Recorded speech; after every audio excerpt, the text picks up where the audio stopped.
Bem, hoje eu vou tratar desse assunto que está tão badalado aí nas redes sociais e mundo afora, que é o problema da Amazônia. Muito bem. Eu vou fazer inicialmente alguns resumos, de alguns temas que eu já tratei em outros vídeos. E depois especificar um pouco mais a questão atual. Primeiramente, o problema com o título do vídeo, a Amazônia e a nova ordem. Durante muito tempo isso era assunto de deboche. Você falava em nova ordem, quando você era tudo teoria do complô.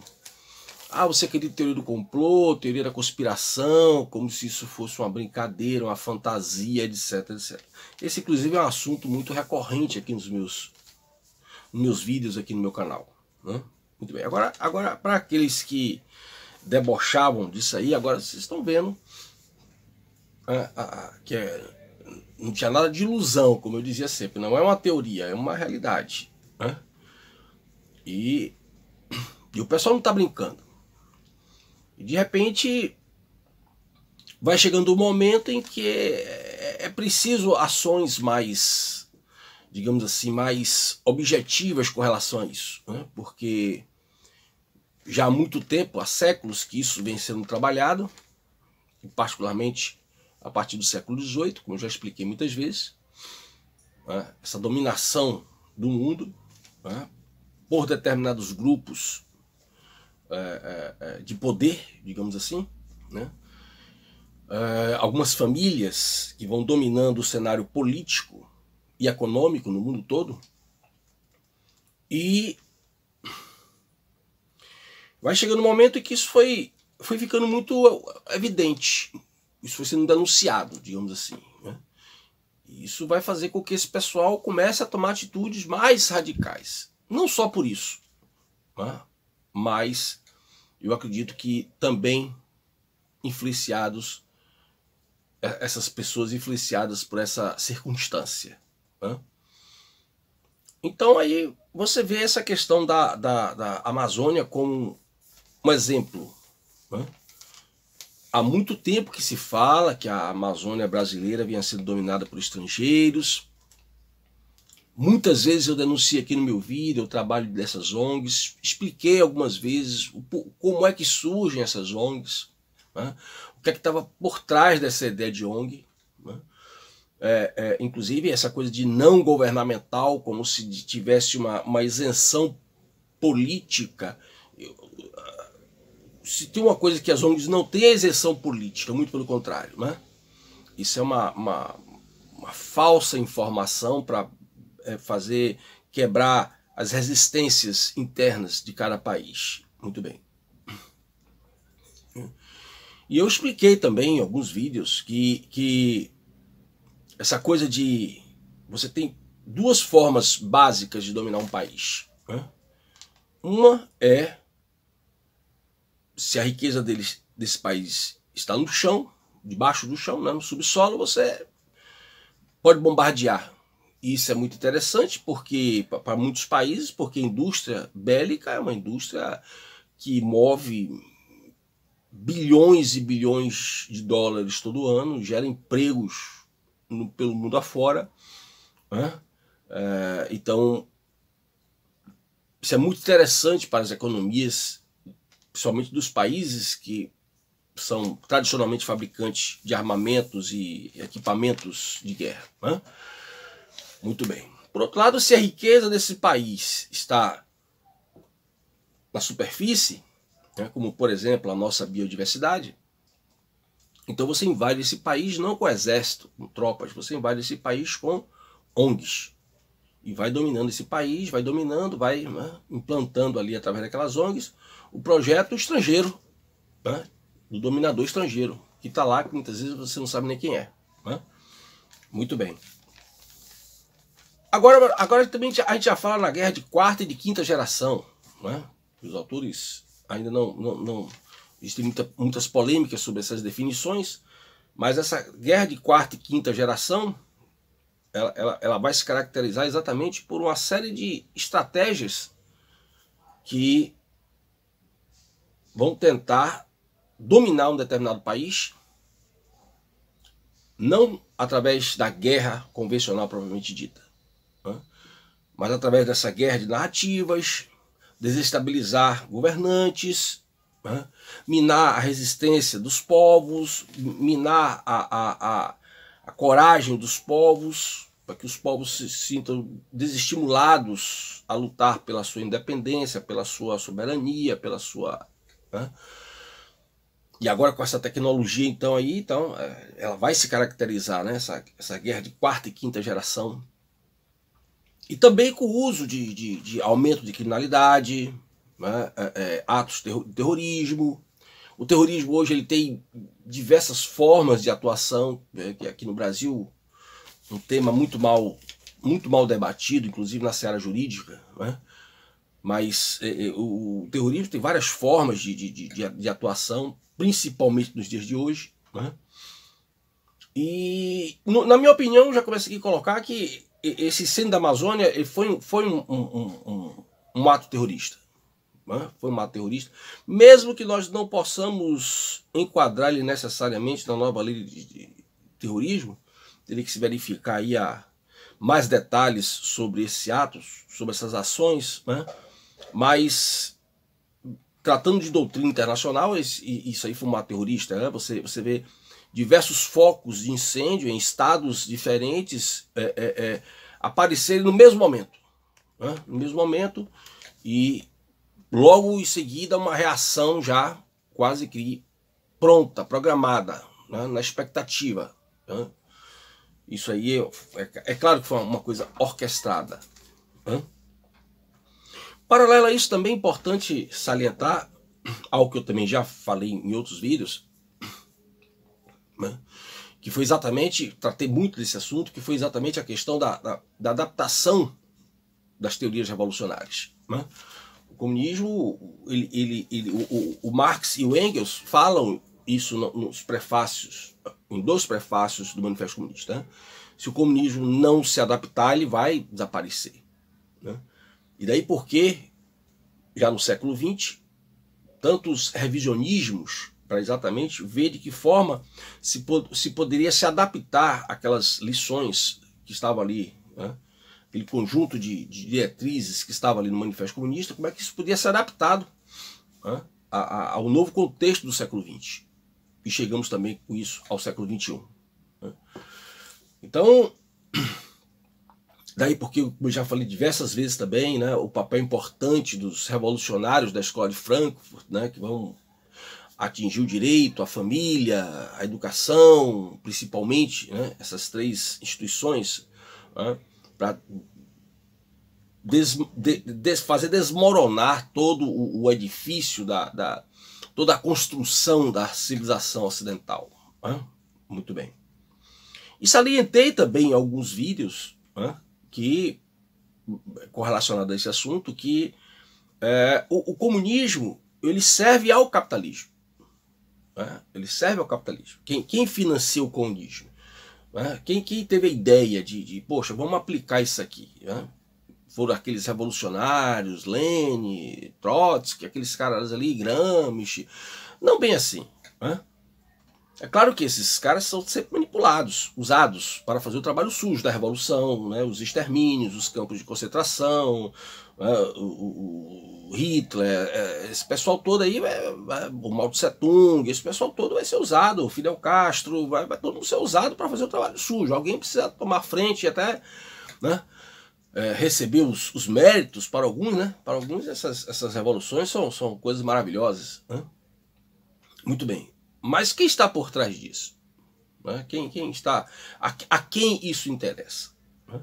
Interessa exatamente a essas 13 famílias que dominam o mundo da política, o mundo econômico, né?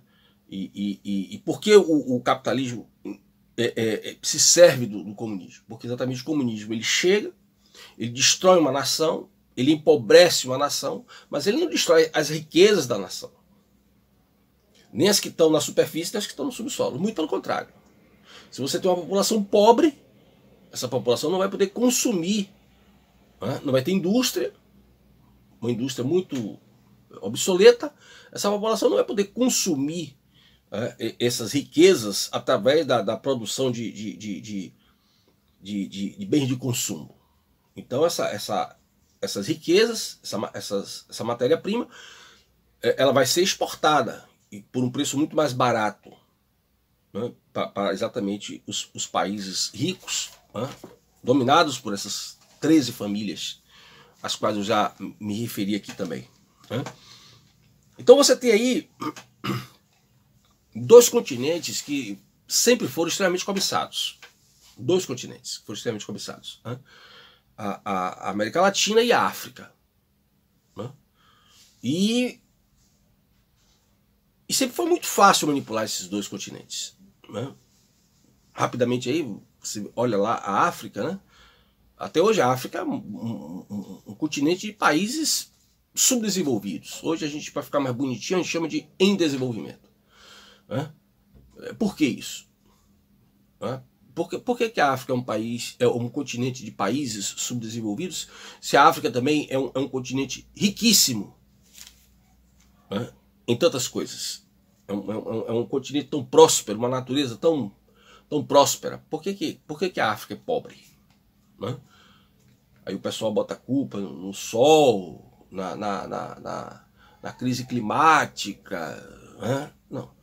Por que os povos africanos continuam brigando entre eles, questões étnicas? Isso tudo é proposital.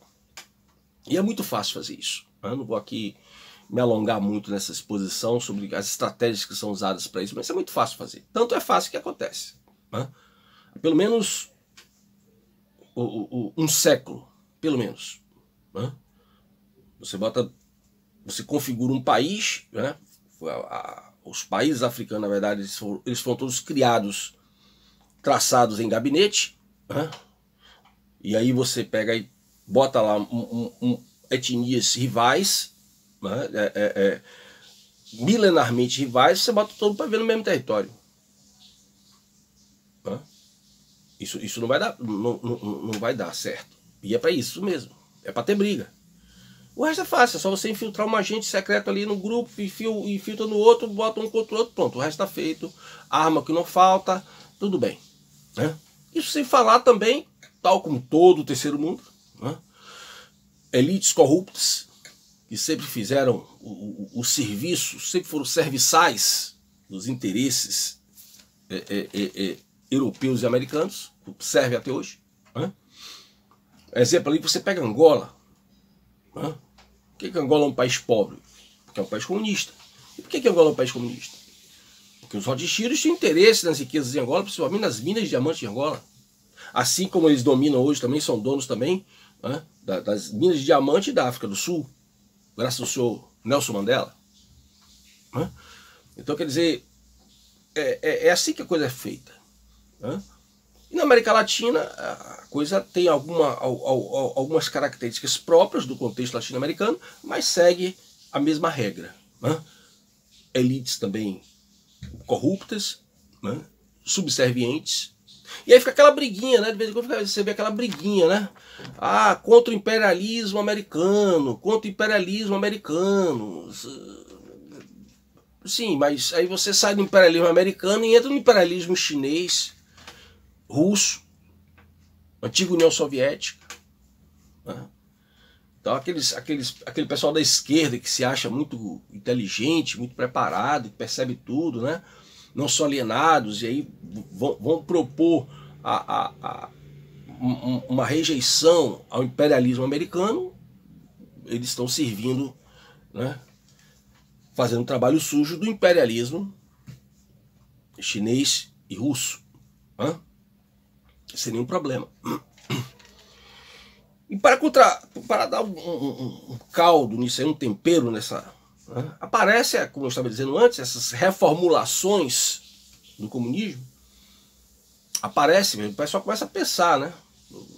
O que é que nós podemos fazer para mobilizar toda a população do mundo, né, em função de uma única causa. Uma causa que seja bastante nobre e que afete todas as pessoas de qualquer lugar do planeta. Né? É aí que aparece, né, o chamado comunismo verde, como algumas pessoas passaram a chamar. Né? Porque ao invés de ser representado pela cor vermelha, que representa o sangue do inimigo, né, passaram a ser representado pelo verde. Daí aparece, né, a teoria apocalíptica, né, do problema climático.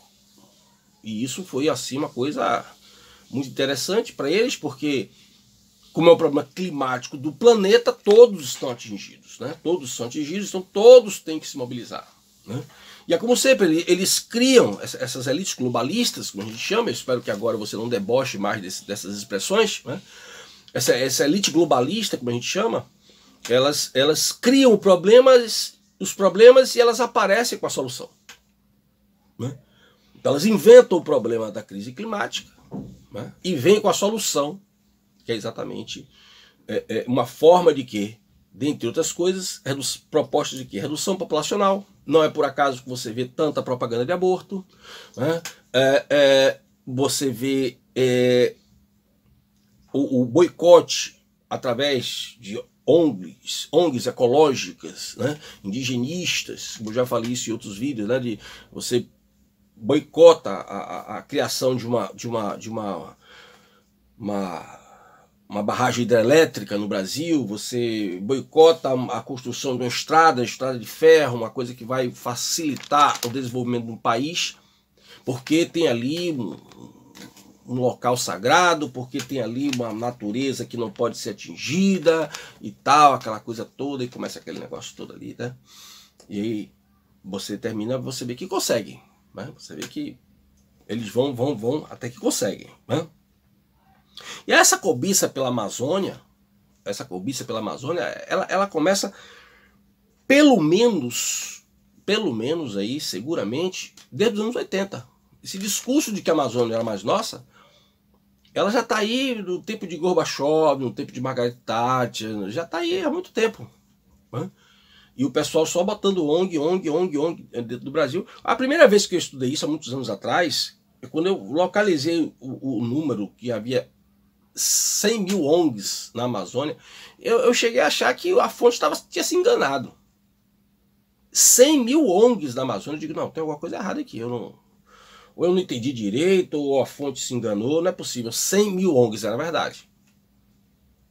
Até que eu vi, inclusive, um general do Exército Brasileiro, não me lembro agora qual foi, confirmar esse número de velho. Então, realmente, que coisa impressionante, né?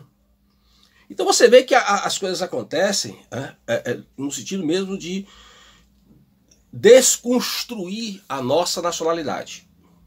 E os ataques são os mais diversos. Né? E aí, de repente, você assistiu agora também, né, preste bem atenção nisso, você assistiu agora também, né, uma união da esquerda, né, alguns partidos de esquerda, inclusive países comunistas bolivarianos, como a Venezuela e a Bolívia, né, eles se solidarizaram com o Brasil. Né? Você achou isso, você deve ter achado isso meio estranho, né? Muito bem. Mas veja bem o seguinte, existem duas questões importantes nessa bondade de Evo Morales e o Nicolás Maduro. Né? Primeiro, lembre que nós tivemos aí um certo atrito logo no início do governo Bolsonaro, com os riscos, inclusive, de intervenção militar na Venezuela, né? Os boatos, pelo menos, que correram por aí. Então, aquela velha história, pô, o cara vem para lhe ajudar e você depois vai atacar ele, já fica um ponto sensível nisso aí. Né? E o segundo aspecto importante que é preciso dar atenção é que essa aproximação do bolivarianismo, esse apoio, essa solidariedade do bolivarianismo ao governo Bolsonaro não passa de um passo à frente para a instalação do projeto Pátria Grande.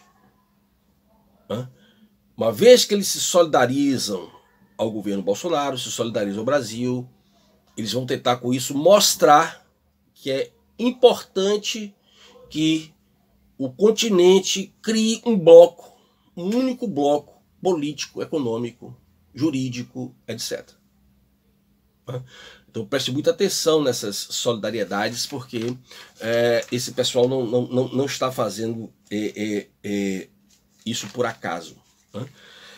E quanto a essa dominação da Amazônia, como eu estava dizendo, é bom lembrar que nós temos a Convenção da Organização Internacional do Trabalho, a famosa OIT 169, em que lá está escrito 2004, ela entra em vigor no Brasil em 2004. Governo de quem? O senhor Luiz Inácio Lula da Silva. E a partir daí, por essa convenção,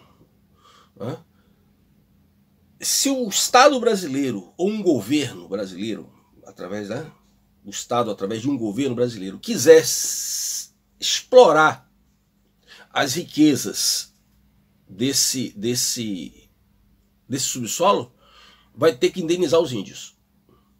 Está lá escrito.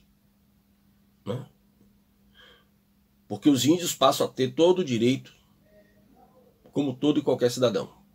Da mesma forma, se você tem uma fazenda e a Petrobras quer pegar petróleo do seu subsolo, ela vai ter que indenizar da mesma forma os índios. Muito bem. Até aí é uma questão até discutível. O problema não é exatamente indenizar ou não indenizar os índios. O problema é o que está por trás disso. Quer dizer, você coloca os índios como guarda florestal, como eu já expliquei em outros vídeos. O índio não faz greve, o índio não precisa de vacina, o índio ele está biologicamente adaptado ao meio ambiente. Se você vai para a Amazônia, você precisa tomar pelo menos uma meia dúzia de vacinas, senão você morre por lá mesmo. Mas o índio não, o índio está ali adaptado, o índio, o biotipo dele está completamente adaptado ao meio, então você tem um guarda florestal perfeito. É um guarda florestal que não faz greve, não reivindica aumento de salário, não está sindicalizado. Então bota o cara lá para tomar conta e ele sabe de tudo. Pois. Então você vê lá o antropólogo, o cientista fantasiado de antropólogo, e vai lá e pergunta ao índio onde é que estão as coisas ali. O índio vai dizendo tudo, essa planta aqui faz isso. Você vê, o pessoal não fala muito disso, mas a biopirataria no Brasil é uma coisa escandalosa. E ela não é feita mais através de como a gente via muitos anos atrás, meia calça de mulher, né? Aquelas meias calças que os caras botavam inseto, cobrinha, folha, e botava, amarrava na cintura e tentava passar pelo aeroporto. Não, hoje em dia não é assim não, hoje em dia via satélite. O cara tem lá 1 tonelada de equipamento laboratorial. Pra quê? No meio da Amazônia. Pra quê? 1 tonelada de equipamento laboratorial, por quê? Porque ali ele pega o princípio ativo daquela planta ali, daquela substância ali, e manda a fórmula via satélite, acabou. Não tem mais nada que passar por aeroporto. Então o índio ele vai ter esse papel vão ser utilizados para ser o porta-voz dos interesses dessas multinacionais. Daí por que colocar os índios em cima de terras que sabidamente tem riqueza embaixo? Porque dessa forma fica mais difícil tirar o índio dali. Mudar o local da reserva. Porque eles vão ter que ser indenizados. E aí surgiu agora, no meio dessa semana aí, uma conversa sobre que as terras, boa parte das terras da Amazônia já tinham sido vendidas para governos estrangeiros. Sem dúvida. Eu não tenho certeza da extensão territorial dessas terras que já foram compradas aqui no Brasil. Eu não tenho dúvidas. Mas há muito tempo que isso vem sendo feito. Comprando essas ONGs, artistas hollywoodianos, milionários de toda sorte, né, comprando terras em toda a América Latina, não só do Brasil, não. Em toda a América Latina, exatamente, né, para que os seus governos respectivos pudessem ter acesso às riquezas que estão nessas terras, principalmente a biodiversidade, mas não só ela, né? As nossas minas de diamante, né, que estão sendo... nosso diamante está sendo simplesmente roubado, né, sem nenhum tipo de... Aí o pessoal faz o maior escândalo quando pega um garimpeiro aqui, um pobre coitado ali que está garimpando ali naquele pedaço de rio, ali naquela terra. Tudo bem, está poluindo, tem mercúrio, tem que tomar cuidado mesmo, tá? Isso é verdade, mas faz o maior escândalo, o céu desaba. Agora, as nossas riquezas minerais estão sendo roubadas desse país, né, às toneladas, né, e aos bilhões, né, e o brasileiro acha que fazer estardalhaço por causa de um garimpeiro ele está muito politizado, né? Então é isso. A situação é bastante delicada, né? Não vai ter invasão, não acredito que tenha invasão de tropa nenhuma francesa, até porque os franceses sabem que em matéria de guerra nas selvas nós somos os melhores, né? Eles não viriam aqui por botar seus soldados para voltarem para casa dentro de um saco preto por causa de incêndio nenhum, né? O que pode acontecer, que eu acredito que isso aconteça, é exatamente se utilizar esses atos terroristas, desses incêndios, né? E isso foi programado, né? Isso foi combinado. Resta saber agora como se deu essas relações, né? Porque a partir do momento que você tem esses incêndios, tá, aquele estardalhaço todo o Brasil, e começar a ver o boicote à produção agroindustrial brasileira, né? A indústria agropecuária brasileira, ela é temida no mundo todo por produtores americanos, produtores europeus. Então isso não vai ser utilizado para trazer tropa para cá, apesar de que já se teve essa ideia, e muitas vezes essa ideia já pairou pela cabeça de alguns malucos aí fora. Mas acho que agora não vão fazer isso. Tenho quase certeza que não. Eles vão utilizar isso para algo que é muito mais interessante para eles, né? Que é exatamente... bom, já que você não está sabendo proteger sua natureza, então eu não vou comprar seu produto. Eu não vou comprar seu frango, eu não vou comprar sua carne de boi, eu não vou comprar sua manteiga, enfim. Tudo aquilo que o nosso agronegócio produz e que causa temor em diversos produtores europeus, inclusive os franceses, né? Inclusive os franceses temem muito pelo agronegócio brasileiro, né? Então essa é a questão. Vamos aguardar o desenrolar dessas situações, né?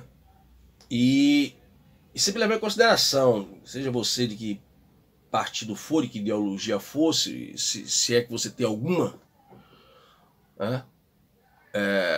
Se você luta contra o seu país, você sabe que você está criando um futuro mais do que incerto, né? Se você quer que o estrangeiro penetre mais no seu país do que já penetrou, porque agora nós estamos na era, né? Na era do absurdo.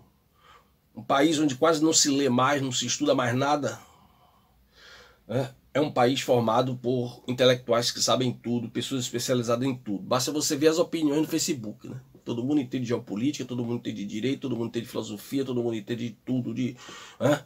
É uma coisa fantástica. Eu queria saber como é esse mistério. Um país que as livrarias estão indo à falência e as editoras estão passando por crises financeiras e porque ninguém lê mais nada. Não é nada de concorrência com a internet, não. O e-book, não. Não é nada disso, não. É falta de leitura mesmo. O pessoal não compra mais livro. E todo mundo entende de tudo. Né? Isso é impressionante. Só no Brasil. Mas é isso. Vamos aguardar o desenrolar e até o próximo vídeo.